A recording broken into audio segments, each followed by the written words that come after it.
Call the regularly scheduled meeting of the South Tahoe Public Utility District Board of Directors.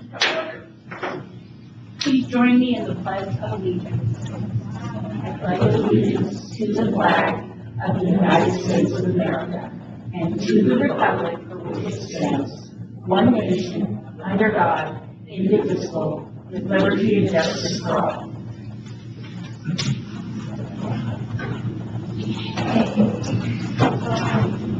So, are there any comments from the audience, Mr. Purveyor? No, thank you for the introduction, President and members of the board, Mr. Theo, and I just want to short. It's not related to happy short. Anyways, this subject here is a tough one, and it's the one of what it actually costs to store water and what percentage of our water-based fee is based upon storage to put out fires. In other words, you have to have hydrants with a capacity of 100 gallons a minute to build some commercial units and stuff like that. Well, and then you exclude connection charges for people that have sprinkler systems, and that's the only usage. But people that have wells and a fire hydrant's right in front of their house, and their house catches on fire, what water do they use to put it out? They use South Tahoe PUDs. And they're not paying for that service. And the storage component of your water charge makes up a significant amount. I know at one time it was around 40%. Maybe it's lower now, maybe it's lower. I don't even matter when it's 5%. That they should be paying that percentage of a monthly fee for them to have access to the fire protection that the district provides their storage capabilities. Okay, well, that one we could talk about forever.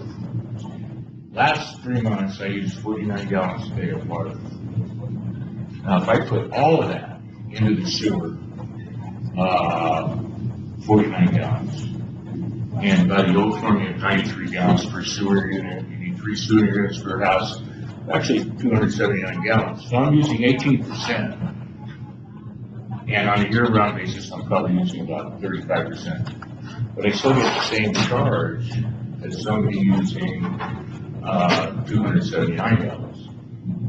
So I think that's something you can look at to not really have any objections to the budget or any of that, but redistributing the revenue in a different way so that it seems more equitable to people that can serve. And I'll end it with that. I have one comment on the 1A of the agenda. Thank you very much. Any staff or board member want to respond to? I can just follow up real quick. I mean, that's something that we can look at. In about a year and a half, we'll be starting a new rate study, and the topic of billing sewer based on flow has come up in the past. One of the reasons I believe that the board really wasn't interested in moving forward with it in the past was the structure, the rate structure would still have to be built fairly similar to the water rate structure, where there's a high base charge to cover the fixed cost, and then, which on the water side is about 75%. So more than likely, at least 75% of the bill will still be fixed, but then that 25% component could be variable. But then also it's what exact water measurement do you use? Because you'll never know exactly what it is. And there's theories out there that say, well, you can use wintertime indoor water use as an example to just bill all year long, assuming that's because obviously assuming that irrigated water outside is not going to the sewer. But that's something we can talk about more and look into more in about 18 months. Excellent. So we would have enough information to start billing the sewer in that manner.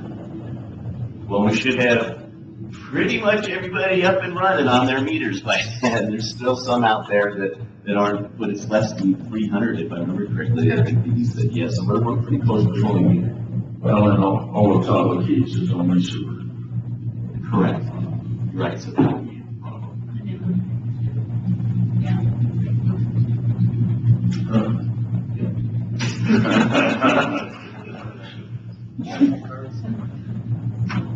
Okay, thank you.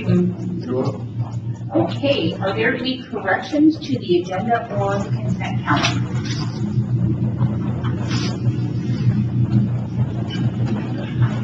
All right, I am going to move adoption of the consent calendar. Second. Does that include item 1A? Oh, I didn't, 6A?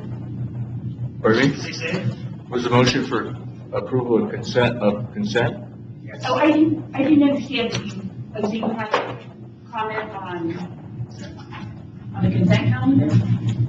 On 1A. The accessory dwelling unit. Oh, 6A. Yeah.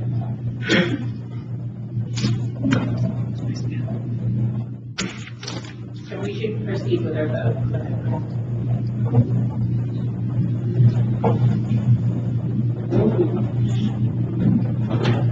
I think I stayed too long, I'm sorry, did you start the vote? Okay. Do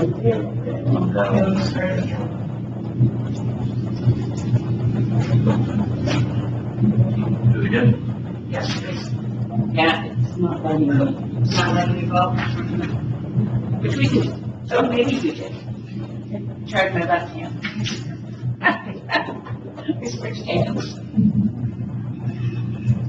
Okay, that passes unanimously. Thank you. Okay, now this brings us to 6A. And just let them, and he's bringing a friend. You guys are seeing me by now? So, as continue our cross-training program for my position, Ms. Henderson is going to present this item today and follow up with any questions that you may have. Thank you. Good afternoon. I'm here today to ask you to approve ordinance number 582-22 regarding the waiving of capacity fees for accessory dwelling units and junior accessory dwelling units. Over the last several years, the state has passed litigation to address statewide housing shortages. These changes in the state law prohibit the South Tahoe Public Utility District from charging an ADU or JADU our typical capacity fee for those units except for under very limited circumstances. Other local entities such as TRPA or the city are actually able to look at deed restriction or bonus unit properties versus non-deed restriction properties. The South Tahoe PUD, being a special district, does not have that option. We have no say over land use, and so we have to kind of do all or nothing as an approach. We can either charge all of the ADUs that come in for new construction, a partial fee or a percentage, or we don't charge them at all. Staff is recommending that the board votes to waive capacity fees on all ADUs and JADUs to align with the affordable housing movement that is occurring locally. Any questions? Do we have an idea of kind of forecast of how many ADUs, junior ADUs are coming our way? Not many. So in the last couple of years, as I said, the state has been rolling out different bills and litigation that is making these ADUs more desirable. And I believe we've only seen 4. So we don't expect to see a huge amount of these.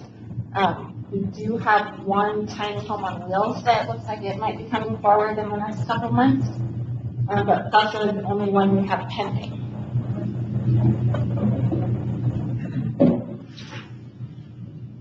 You said the state law precludes us charging a capacity charge for these, but isn't there also state law that it's some time ago it was AB 1600 that required cost of service being spread among, according to the cost of service. So we couldn't subsidize under AB 59, so, or 69. I'll defer this to Gary, but my understanding, and I know Tim's understanding is, we have the option, if you guys want to charge a fee, of doing a percentage of the size of the ADU, or, yeah, the ADU, right, not the JADU. No, it's JADU. But there's, to your question, this is a state mandate, and my understanding, and I haven't heard this, it's been challenged as being contrary to the basis for service charges by the district. So this is an exception that the state legislature has made to promote housing in the state of California.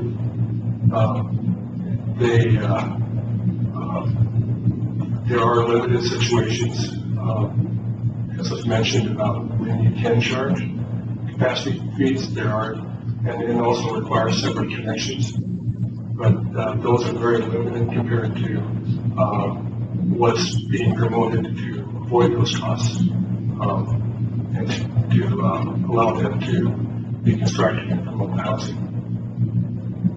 I think due to other land use regulations, the ADUs and JADUs will certainly already be restricted. As affordable housing prohibited short-term rentals, although we're not able to do that, but there's other mechanisms in place that do that. And so kind of the efforts we want to provide with staff. Yeah, I think, working with staff, I think staff's recommendation, you can correct me if I'm wrong, Tim, but given that the vast majority of them, the district couldn't charge anyway, then you have to go through an analysis to determine which ones might qualify for partial charges. It was felt that the benefit to the district wasn't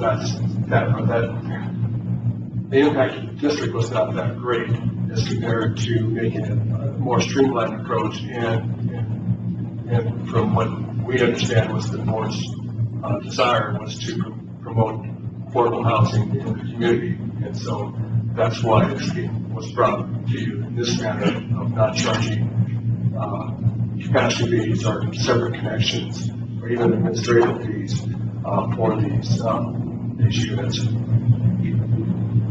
Any questions or comments? Just really quick, in the last month, we approved new schedule for capacity fees. Just curious, was this in any way anticipated in terms of us, the square footage calculations for additional remodel type charges? No, we've been talking for the last several years about this subject in the ADUs, and the state has continuously been revising their language of requirements, and so I don't think we ever anticipated that we would be charging for ADUs or had the capacity to charge for ADUs.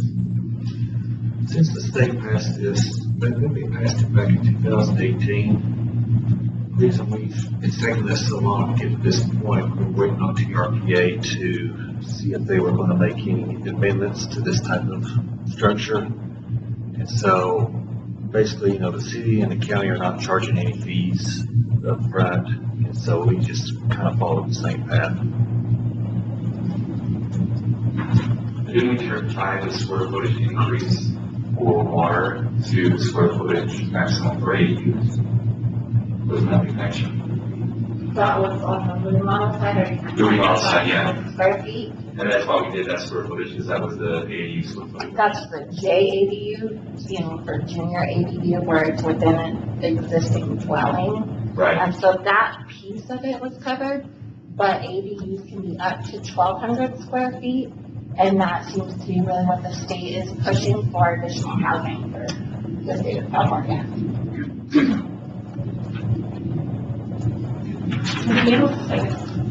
I do. Reading the last summary of the Board of Supervisors meeting, they are going to address this issue hopefully within the next 6 months or before the election anyway, of affordable housing, either it's ADUs or affordable dwelling units, whatever acronym you want to use for it, but they're going to address this issue. So I would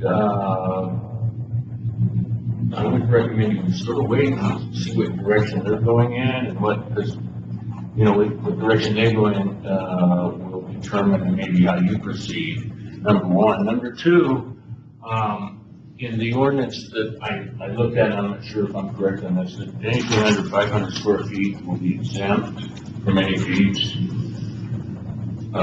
Sort of like a school district, if you remodel your house, you add 500 square feet, they exempt that. Anything over that, then they charge for.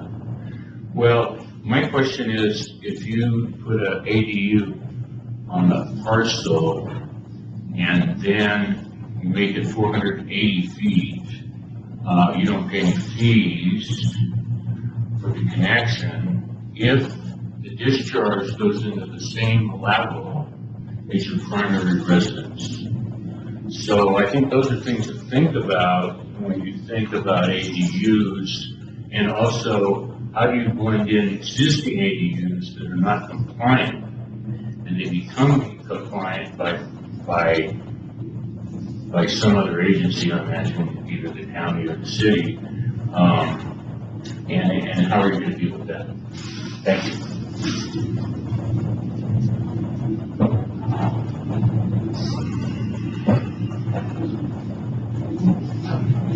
Okay.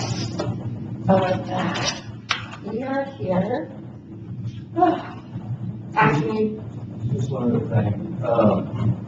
Even though there won't be a charge for the up to 500 square feet, if they do add a bathroom, there will be a sewer unit added to their bill to pay for that extra sewer unit.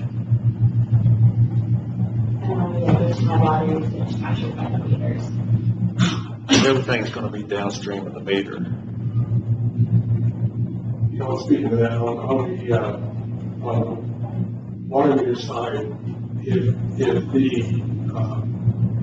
additional ADU or junior ADU increases the required size of the connection of meter, the district will require that to be upgraded. So they will pay, they got to pay for a new meter to be put in, then they'll be charged for whatever size meter is required with that quantity of water that they're going to need. In regards to who's comment about the county's deliberations on this issue, I was just kind of questioning, what's driving the schedule, and is there a reason for us to wait for the county? Well, if the county drives the issue, it still won't have anything to do with what we do here, because we don't have any control over the land use part of it. That was one of the comments that I think Jessica or Gary was making. Since we're a special district, it's either all or nothing. You know, we either charge the reasonable proportion that needs to be charged to supply it, or we don't charge at all. But it was our understanding, since we're trying to bring affordable housing into the community, that we wasn't going to charge for anything. Thanks, John. I think the way it's structured, the definitions of ADU and junior ADUs in the proposed ordinance ties not only to what's in the statute, but the determination that complies with the JD refers to the local land use agency, whether it's TRPA, the city, or the county.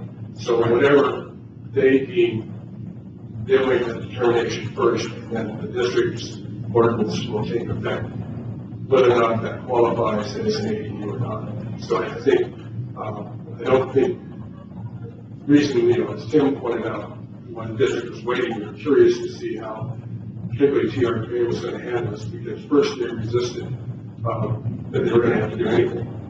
And so we wanted to see how that was going to play out down the road. And now we have that roadmap. And again, the way this ordinance is structured doesn't really take into, it's not based upon what they did. And we did, as was mentioned earlier, we did take a look at whether the district could could differentiate between if ADU was deed restricted or not. It was pointed out, the district cannot make that determination because we're not land use agency. So these other entities will handle the land use regulations, kind of the next point, and this ordinance will just get us ready for that. Yeah, so they'll make the determination whether it's an ADU or junior ADU, and then whether then, so when the plans come into the district, you'll know that, and then you then decide whether if it qualifies, then obviously credit you with the proposed ordinance, or you would be charged with making the additional charges that you normally wouldn't pay. Thank you. Can I ask one more question about this issue? Is that ADUs, they can't qualify as an ADU unless they have a sewer unit. I mean, that's just, they're not going to be. I mean, that's the whole point, is somebody able to live in there. And so they're going to have a sewer unit to be classified as an ADU, right? So if you're hooking up to the same level for sewage disposal as the same supply line that goes to your meter, why shouldn't there be any charge for that? When your meter's already metered, and so how much consumption is going to occur in terms of the water side. In terms of the sewer side, yeah, maybe you can get away with the new structure of $4.63 a square foot times 480 square feet is right around 2,100. So, by definition, they're going to have to pay for a sewer unit. There's no doubt about it, or else it's not an ADU. There's no doubt about it. So that's what is within this ordinance, is we're asking to not have people building ADUs, adding sewer units in there, pay for that sewer unit up front, or for the capacity charge of it, but they will add a sewer unit to their quarterly bill that they receive. Right, but there won't be a connection fee. Correct. Right, okay.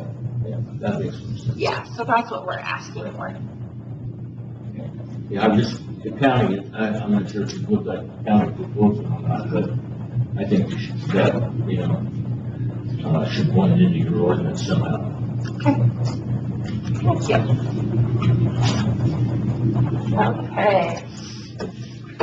We are asking today for you to approve ordinance number 5822-22, amending section 1 to add section 1.1.2 and 1.1.86, and amending sections 3.1.11, 3.1.15, 3.1.49, 4.2.10, 4.3.2, and 4.5.2 of the administrative code regarding accessory dwelling units and junior accessory dwelling units.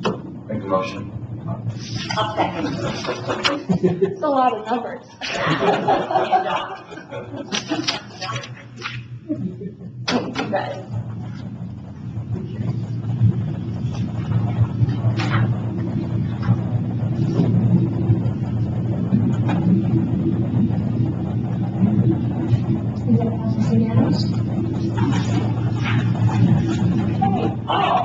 Fiscal year 2022-23 water and sewer. Yes, and actually our other internal candidate for the customer service manager job, Ryan Lee, is going to present this agenda item.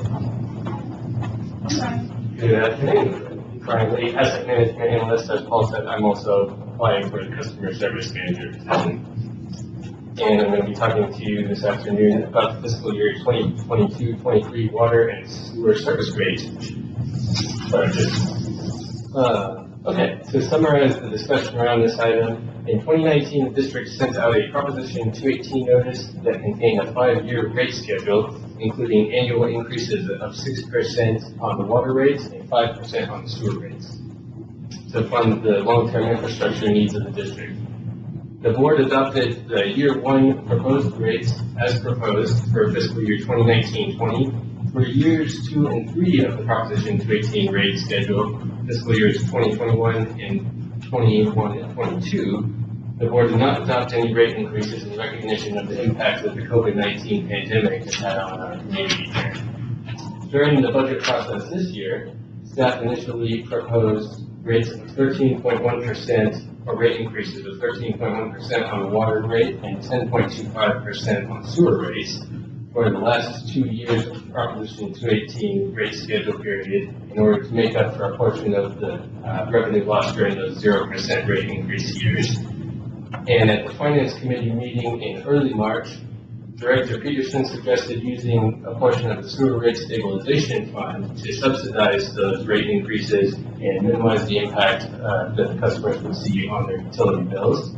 So based on that direction, staff presented at the March 23rd board budget workshop revised proposal for rate increases for the 22-23 fiscal year beginning this July. And the proposed rate increases at that meeting were adjusted to 9% increase on the water rate and 8% increase on the sewer rates, subsidized with $2 million from the sewer rate stabilization fund.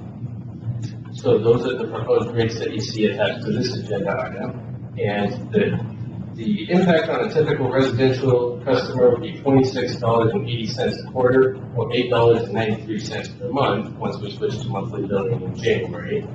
And these rates, as proposed, still keep us as the lowest, if we compare our rates to 5 local agencies that provide water and sewer services. So we update that annually, and the proposed rate increases, if adopted, would still keep us as the lowest cost for water and sewer service amongst those agencies that are similar to us and located in the basin. Now, the rate increases also, as proposed, are part of a new revised 10-year proposed rate increase schedule that funds the district's needs-based capital improvement plan. As you know, that's a plan that engineering department manages and adjusts each year, and the needs-based plan includes everything that comes out of planning meetings with each department. And so that's the kind of plan that includes everything that we know of that our system needs. And then in the past, we adjust that to, based on the funding that the board is able to provide, we'll remove projects from that. So these rates, along with the schedule for the next 10 years, do fund that 10-year needs-based capital improvement plan. Which is important, and as asset management analysts, I've presented to you in the past, I'm going to state some of the assets. So the projects that we have in that plan are all necessary. Any questions? I'll just comment that I'm happy, that we were able to get the rates down a little bit, the rate increases down a little bit. They're still high, but they're necessary. In this case, we've got a system that's getting old, and I actually think the needs-based capital improvement program may be a little light for my liking. Anyway, I think the more investments we can make in this thing, the better. We're getting a lot of breaks these days. Operations Committee earlier this week, staff highlighted that these unforeseen breaks the numbers are going out, and I think this budget and these rate increases we're on the right track here. But I suspect in the out years, we're going to need to keep looking at this and seeing whether or not it's adequate. But this is a step in the right direction. And so beginning in July will be year 4 of the prior approved Proposition 218 schedule. So beginning in the fiscal year 2025, we will be looking at the process of issuing a new 5-year Proposition 218 notice to the customers. So at that time, there will be a lot of focus on the data-driven planning that we've done in the past. So a lot of analysis will go into determining what that rate schedule will be proposed as. I was just going to comment as well. I thought this was great. Effort between community, staff, board, and that messaging, everyone kind of participated, desperately needed, and really again, credit to Dave and Kelly for the suggestion of budgeting those emergency funds. I think that was really appropriate. So supportive, and also share your caution and concern. And one other thing I'll add is with the utilization of sewer rate stabilization funding, we're looking at using funds from that fund to subsidize these rate increases over the next 2 years and then replenish that fund over the following 3 years. And one other thing that I'll add is I did talk to the customer service department about whether or not they had received calls from customers complaining about the proposed rate increases or any kind of feedback. Since we sent out a flyer with the last bills that went out in April, they said surprisingly they had heard next to nothing. So in the past, it seems like we had gotten more feedback from the customers during that outreach period. So this year they said they really hadn't. They had had just a handful of calls, mostly asking questions that once they had been clarified, the customers said that they understood the proposed rate increases and the need for it. Thanks for anticipating my question. That was great. No, I agree with Dave and Nick in terms of their assessment that ultimately we need to keep the system up and running.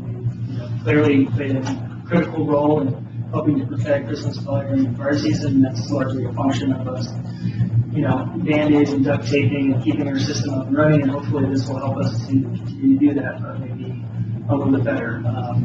So thank you. I guess maybe if John or Shelley or anybody else who may want to comment on just all the other things that we're doing to help keep rates down, including going after grants, things we're doing to help shape costs here in the district, and those kinds of things. I just think it's important that we kind of have that in there. The district is doing everything they can to keep prices down for customers. Yeah, I think I've got an email from Shelley about the press release, and I saw it in South Tahoe now. What that was touched on, that the board continues to, that's an important factor.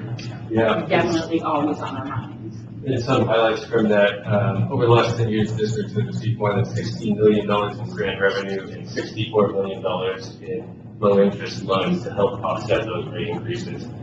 So we're aggressively pursuing that grant funding. That's been huge. I think the customers are aware of that. We've done some recent outreach to try to get the word out there of how much money we've been able to get in that grant funding, especially. And we're planning to do more of that in the future. I mean, just in comparison to other rate increases utility providers provide in the local community, but as of late, I mean, it's minimal in comparison, and I think again speaks to the nature of how the district has been operating financially for decades, to be able to absorb those where they see the large 40% increases like we saw in some of the other utility providers. So I think that speaks to the economic stewardship of the district.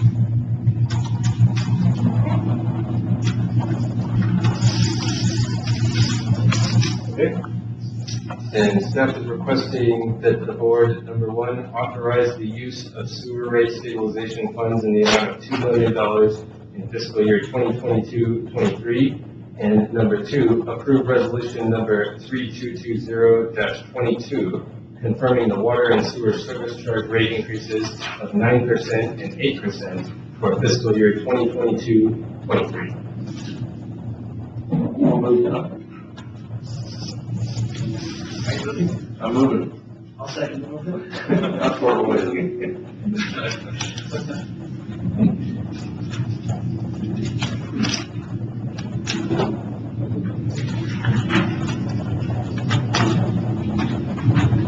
Thank you, Ryan. Great job. Thank you.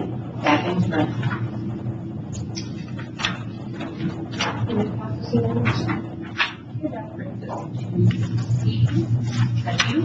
Yes. Comment on Now that the rates have been set for 22-23, you can adopt the budget as is. So yeah, staff is seeking approval from the board to adopt resolution 3221-22, adopting the sewer enterprise fund budget.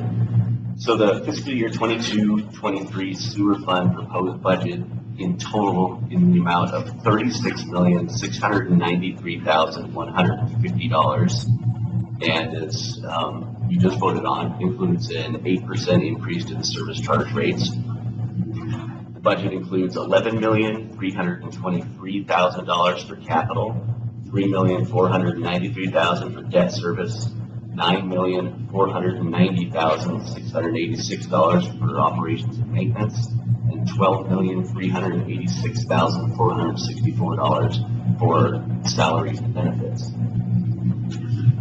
Any questions? Highly precise, no? We come into the penny. No, that's pretty good.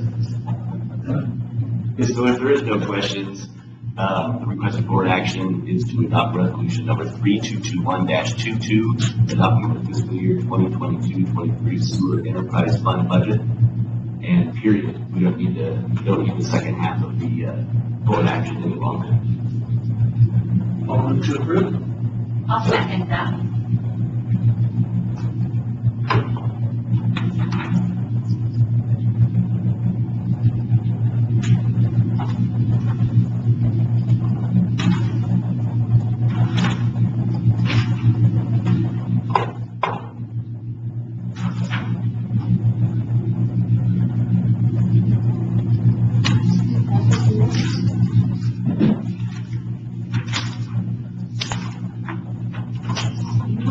Yes, so same thing, but for the water fund.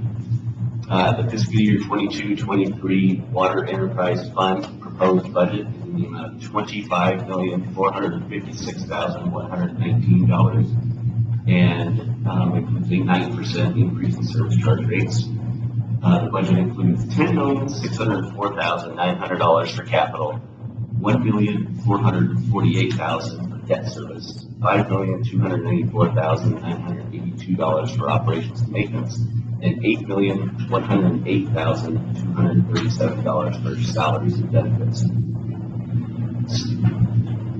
Requested board action is to adopt resolution 3222-22, adopting the fiscal year 2022-23 water enterprise fund budget, and authorize staff to incorporate. Oops, I'm sorry.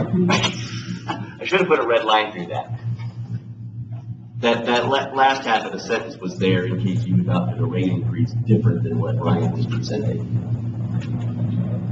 I guess I'd just comment on this at the last item, in that the way it was presented, being both voting for the rate increases and voting for the budget is very simple. In that, the staff presented the case, the needs, the goals, where we were as related to other districts and so forth. And so, kind of the process that we were taken through, and any member of the community could be taken through, really provide the backing for all of this. And I think that's what you're looking for when you're voting for either increases on people or, the budget for a system like this. And so, again, just kudos to the staff and how it was all brought out to us.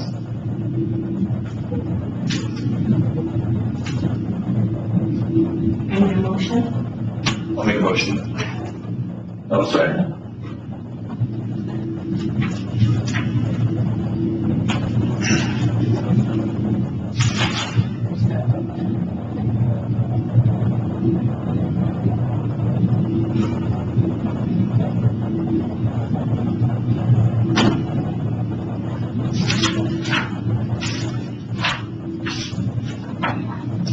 Okay, that brings us to payment of claims. I move approval of payment of claims in the amount of $1,450.96. Second.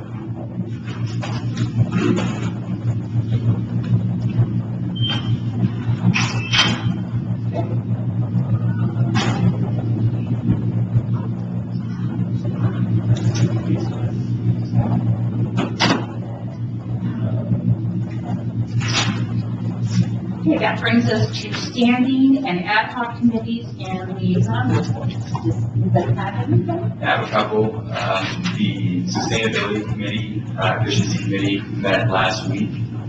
And please change for anything that you get, but the things that really stuck out to me, and I apologize for the acronyms, I probably won't even try, but as the districts look forward to sustainability goals and things we're instituting here in the district, from solar to the kind of sub-level things we look at in every project, there was an opportunity to work with a larger group that essentially starts to provide examples, real-world experiences, what other people are doing within the industry, best case examples, so a real collaborative effort to look at how to achieve some of these sustainability and cost-saving goals in these particular times. What was really exciting about that was not only that there was kind of the collaborative effort of a lot of water districts kind of in the same space as us, that when technology was brought forward that was of interest, that those people actually came in presented to the various members of the group to present the technology and so forth. So I just love the idea of, well, one, getting the information in collaborative format, and then two, having people come pitch you directly instead of you going for that individual. Just seemed like a fantastic idea. And then as, we've worked in that group, there is kind of a discussion about kind of goal setting and all those various different things that we would look to for the district. A lot of it was being held up as we discuss other things and fundamentally to establish the baseline condition for the district is. And so in addition to kind of the resources that this group will be able to provide, we'll also be able to help us generate a roadmap of what we are and where we want to go. And so just a really exciting opportunity. The other thing that, took from the meeting is Shelley's efforts educating the community on what the district does and sustainability efforts, and everybody coming through there. So those were kind of the high points at that meeting. And then also, just before today's meeting, we had the solar ad-hoc committee meeting. And so we'll be coming to the board in June with kind of improved and updated financial numbers to kind of bring this all forward. So, yeah, those are my updates for this week.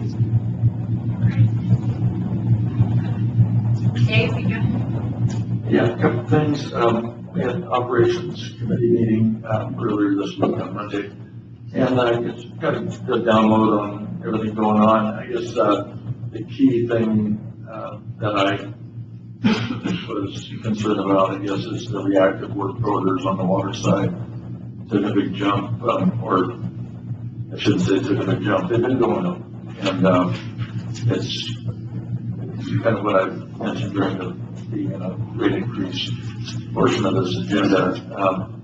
We're seeing a lot of breaks in the system, and it's time to invest and get these problems fixed. So I'm glad the board took action and glad staff led us there to address these things. Yeah, well, just I'll let the meeting with the Sustainability Committee said was exciting. Yeah, we're doing a great job there. Looking forward on identifying metrics and targets to achieve, and working with other partners and that kind of stuff towards our sustainability goals. I was on the Ops Committee meeting as well, so it sounds like there's staff is still engaged on the situation, the water quality situation out at Red Lake Road, and they're flushing the system and doing what they can to monitor and make sure our customers are getting the best water quality as possible at that site. And also stuff going on down towards not necessarily our issue, but cyanobacteria sampling is occurring at Indian Valley. Looks like we're having an early bloom of that situation down there. And then, I don't know, Julie, is there anything else I'm missing here? It seemed like a shorter meeting, but I got home at 6 o'clock, so I was But no, we got a pretty thorough update on everything that's happening. I think those are the high points to really cover. And so.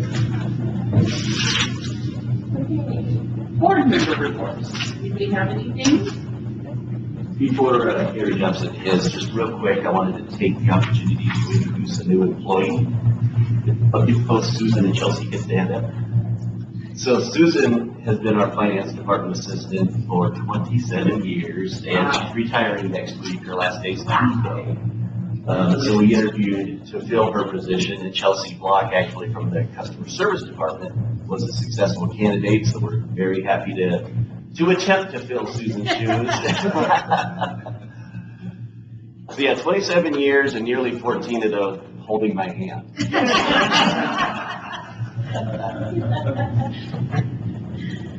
It's been a great experience. Yeah, I have really big shoes, so I have a lot to learn in 3 days. Thank you. But I think Chelsea's been cross-training for 2 or 3 months now. Yeah, about 6 weeks or so. Yeah. And she's very, very capable. So when I ride off on my horse in the sunset at 5 o'clock on Tuesday, I'm not going to be worried about it. I have full confidence in her. for capabilities. Wonderful.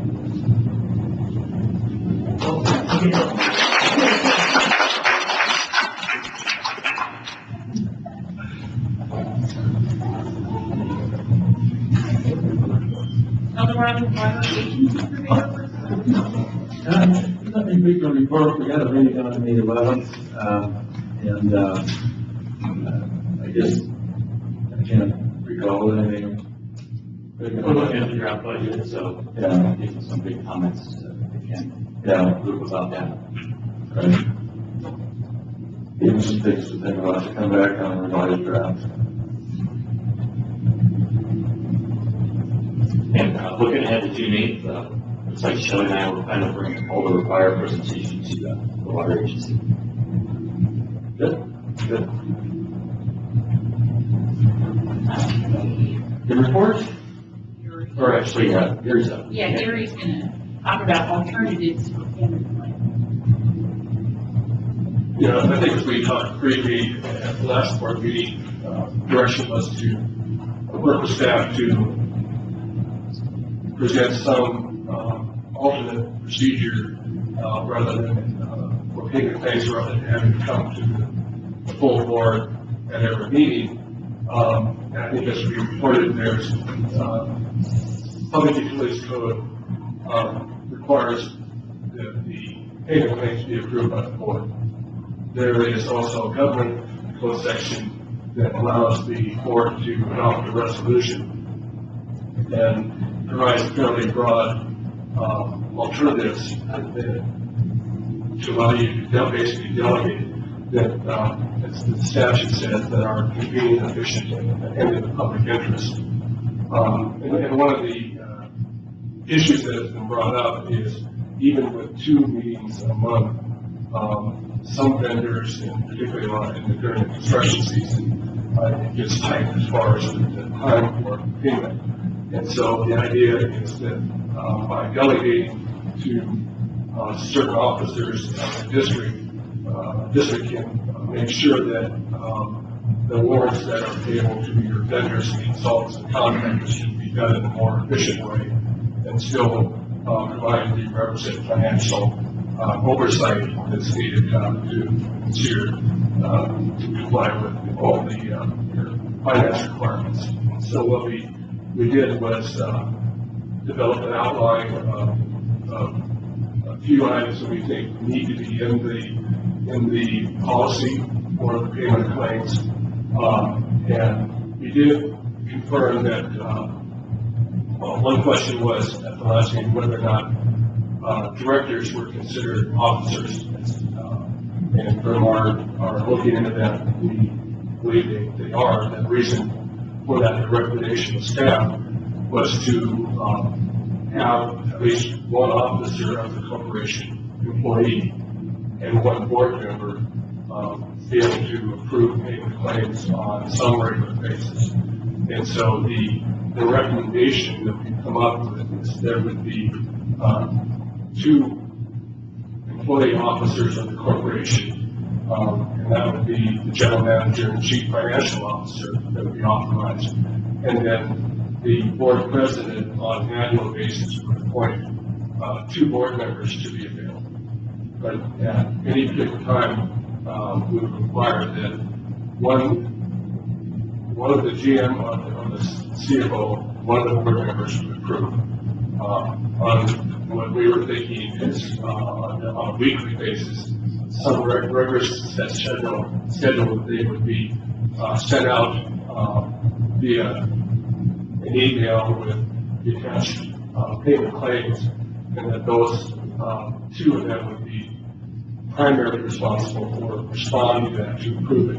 And then with that electronic approval, those approvals would be maintained by the finance department for the record showing that they were approved.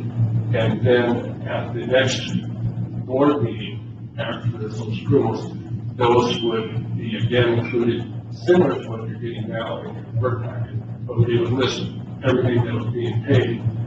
So it would be just for a receive and file report presented by the by the chief financial officer. That way, an oversight also on what you can see that what was approved during the last 2 weeks since the prior board meeting.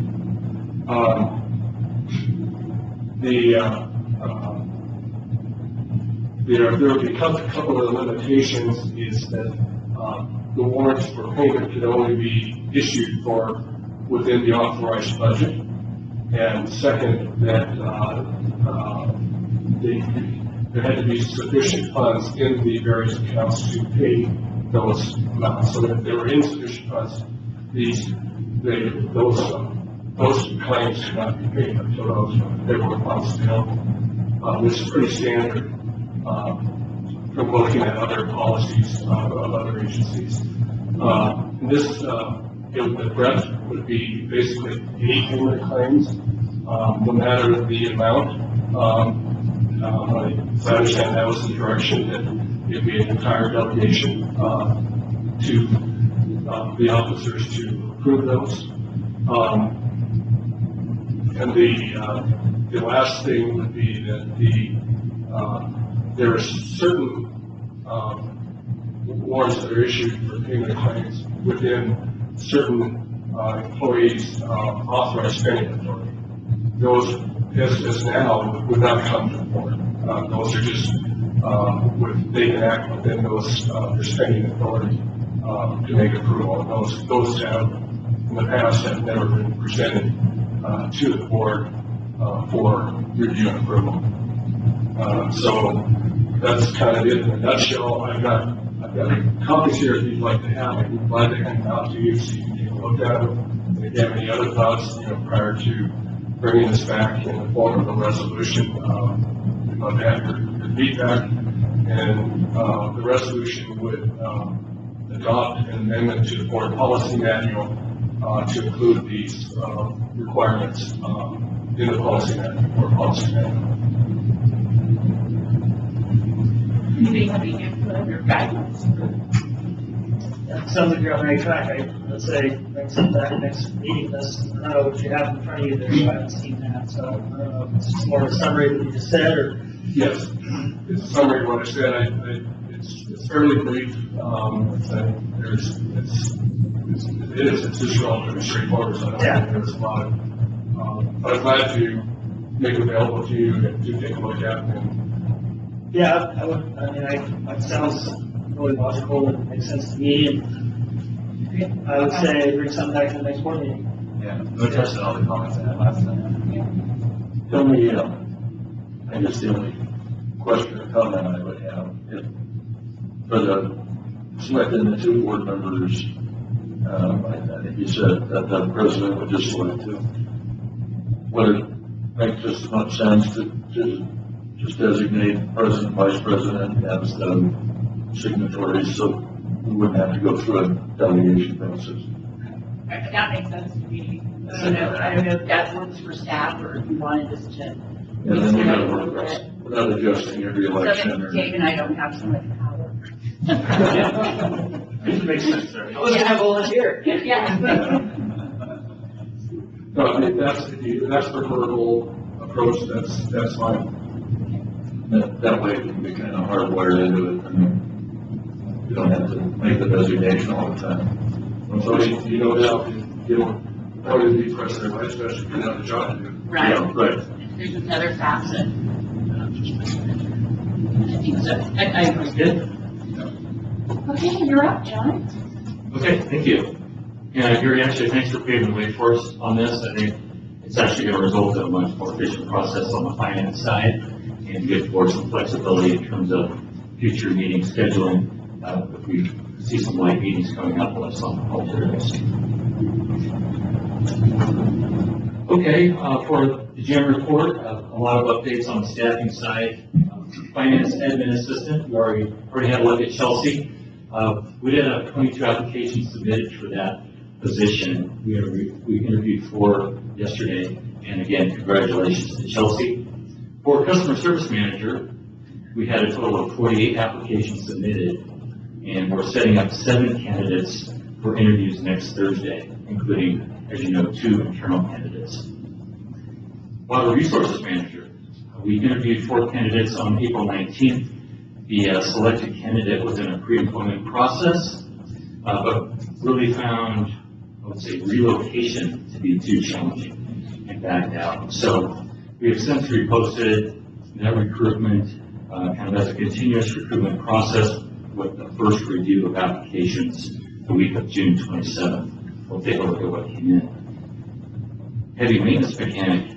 This advertisement period closed today, and interviews will be coming up in a few weeks. And then for our opening underground repair water supervisor, we just posted this position Tuesday with a closing date of June 8th. And then finally, seasonal workers.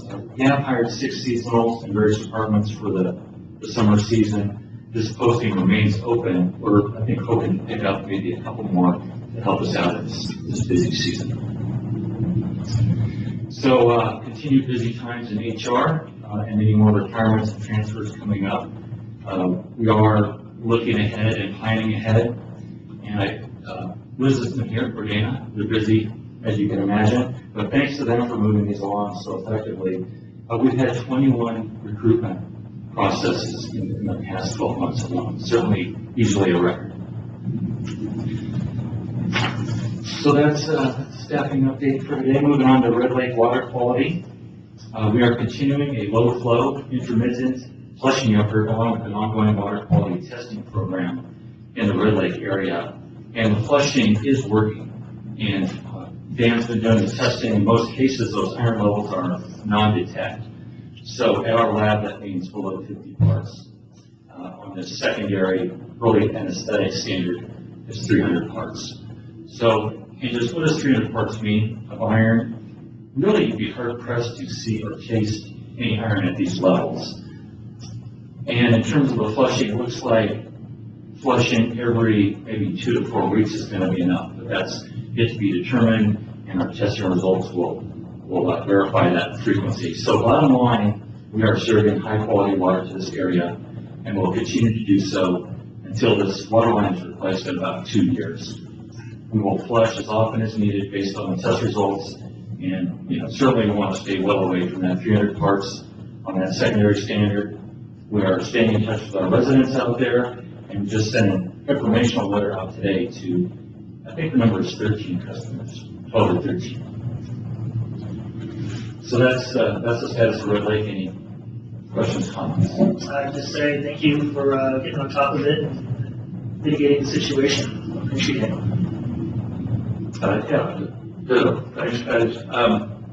One thing I just asked is,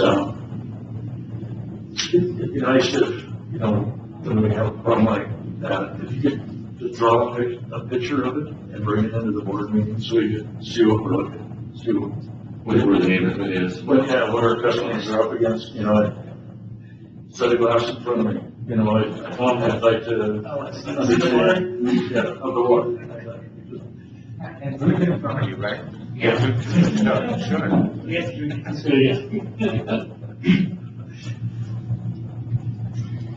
Okay, moving on, California Tahoe Alliance, the CTA. I participated in the Cta Steering Committee meeting last week. We reviewed our lobbying efforts in Sacramento last month, and we continue to coordinate on some follow-up with legislators and then the California Natural Resources Agency, especially Wade Kroger. Still working on our Tahoe caucus to want to set up a Caldor fire tour this summer, and we're hoping to get Wade back up here with Jessica Morris, kind of the second in leadership there in Sacramento at the CNRA. They can really help steer waterline funding on the way, so we think these are really great contacts for us. Want to get them up here, look at our system, and talk about the Caldor fire. They are also interested in fuel reduction and biomass, so we are working with the city and gearing up for that conversation. Starting on the biomass point, I don't know if you've seen, the city is starting to meet local regional stakeholders to move that effort forward. Started letting the sustainability coordinator around the city, kind of begun that process as we discussed in the past. So I saw that as a positive movement. It's kind of local coalescing around the idea, sort of bringing forward one voice. Yeah, lots of other things happening on biomass, and a lot of funding coming in from the state for those efforts. Shelley's been in touch with Sarah. We'll be working right along with the city. At the CTA, we're also looking for state legislators, especially Brian and Megan Dolly, to attend this polar fire tour. We met with both of them last month already. And then looking into the Tahoe Summit in August, we're setting up some meetings and tours with state and federal representatives while they're here in the area for that event. So that's the latest on the California Tahoe Alliance. U.S. Forest Service meetings. I have a couple meetings scheduled with the new Vice Tahoe Basin Management Unit Forest Supervisor Eric Walker next week. First on Monday, as part of the Tahoe Water for Fire Suppression Partnership with Tahoe City and North Tahoe, and he is also going to join us for that meeting. We're just there to discuss the funding mechanism and schedule for the $7 million that's coming to the water agencies through the Lake Tahoe Restoration Act this year. And about half of this is expected to come directly to the district. So looking forward to that conversation and getting the schedule for that. Release of funds, there's pressure from DC to get these funds released as soon as possible. So I'm thinking certainly by the end of the year, possibly late summer, early fall, for the release of funds. Those are funding waterline projects that we have in the works. Then on Tuesday, I'll be back again, meeting with the supervisor and some of our key staff and his key staff to really introduce Mr. Walker to the district operations, talk about our past and present partnerships, and discuss future opportunities, including funding opportunities. And one of the, I think, very important things I want to bring up to Mr. Walker was some of our future CIP project needs on the sewer side as they relate to the Forest Service properties, such as replacing Baldwin Beach and Cook Beach pump stations located within Forest Service lands. And I see, if you recall, the Great American Outdoors Act, I think this could be a funding source for us for these projects. So looking forward to that meeting with the Forest Service. I was just going to ask in that meeting, sorry to be redundant, but the concept of biomass could be brought up at some point, being their size and scale of the management, land management they have in the basin. And that would be the direct fuels we would use. Will do. Yeah, John, you did mention that Aqua's coming to town, correct? I have not yet, but Aqua's coming to town. I believe it's will be here on June 9th. Dave Egerton is the executive director, and I believe it's the first time that he's ever been here that I'm aware of. So we'll talk to Aqua, and Dave's going to join us. And Shelley and Julie and Yesenia will be joining us for that. Look forward to that. I think Dave was here when he was water. Yeah, right. It's been Aqua for, it seems like 4 or 5 years. Right, this executive director, Dave Egerton, is from the foothill area of Early County, so he's a local, and he knows Tahoe, but it's good to get our needs and our systems kind of elevated at the state level. They get awfully focused on the Central Valley, and it seems like their minds never come out of the Central Valley, so we want to get them up here for at least a few hours and talk about Tahoe. So, John, sorry, the meetings with the Forest Service, you said you had a couple of them? Yeah, one on Monday, and then our staff meeting Tuesday. Yeah. Yeah, we'll get you in there. Shane has some history with. No, I just think that be a good connection to me. at some point, you maybe reach the topic of biomass, and maybe a follow-up on what you have a conversation around that. I would like to. Yeah, we'll do so. Some major goals for this meeting is first just introduce him to district operations, the water, recycled water systems that we have, some of our system needs and our funding needs, and then really set up some future meetings with specific staff on specific issues. So we'll do that, bring in the biomass conversation for sure. And to note, just real quick time and opportunity, Justin Moore's time here, California City Mountain Planning for helping to promote forest health, reduce fire hazard, and create opportunities for biomass utilization. So there's tons of opportunity there. Yeah. Yeah, a lot of funding coming in for biomass, and we're also trying to get the language changed, so water line infrastructure is included in some of that arts nutrition funding. Lastly, Tahoe Water Suppliers Association. The TWSA is having a 20-year anniversary celebration on June 1st at the North Tahoe Convention Center. Shelley and I are planning to go and represent the district. It starts at 11:30. Speakers are scheduled for 12:45 to 1:30. The TWSA quarterly board meeting will follow that. And I just wanted to, if any of the board are interested in joining us, please let us know. June 1st. And that's my report for today. Thank you. And then we have a field trip down to PBR on the 2nd. That's on the 3rd, Friday the 3rd.